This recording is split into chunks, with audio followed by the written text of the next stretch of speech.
నేనే పాలని. చిన్నప్పటి నుండి నేను మీకు సూపర్ ఫుడ్ అని చెప్పారు కదా, కానీ అది ఒక పెద్ద మాయ. నేను చూడటానికి తెల్లగా హెల్దీగా కనిపించినా నా లోపల మీ హార్మోన్స్ ని పాడు చేసే గ్రోత్ హార్మోన్స్ మరియు కేజీన్ రాక్షసులని దాచుకున్నాను.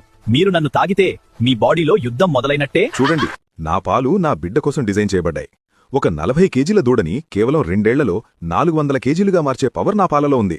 అంత హెవీ ప్రోటీన్ కేసిన్ మీ మనుషులకి అస్సలు అరగదు. అందుకే మీకు గట్ హెల్త్ ప్రాబ్లమ్స్ వస్తున్నాయి. పాలు తాగితే కాల్షియం వస్తుంది అనేది ఒక భ్రమ. పాలు అరగడానికి మీ బాడీలో యాసిడ్స్ పుడతాయి.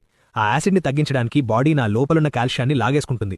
అందుకే ఎముకలు గుల్లబారిపోతాయి. నేనింకా చిన్నపిల్లనే, కానీ ఈ పాలలో ఆవులకిచ్చే HGH ఇంజెక్షన్స్ ఉంటాయి. అవి తాగడం వల్ల నా బాడీలో హార్మోన్స్ ఇంబాలెన్స్ అవుతున్నాయి. అందుకే 10 ఏళ్లకే మెచ్యూర్ అయిపోతున్నాం. PCOD పీరియడ్స్ ప్రాబ్లమ్స్ కి ఈ పాలు కూడా ఒక కారణం. ప్లీజ్ మమ్మల్ని కాపాడండి. చూశారుగా, పాలు మన హెల్త్కి ఎలా చేటు చేస్తున్నాయో. కాల్షియం కోసం పాలు కాదు, నువ్వులు, ఆకుకూరలు వాడండి. జంతువులు ఎక్కువ పాలివ్వడానికి ఇచ్చే ఇంజెక్షన్లు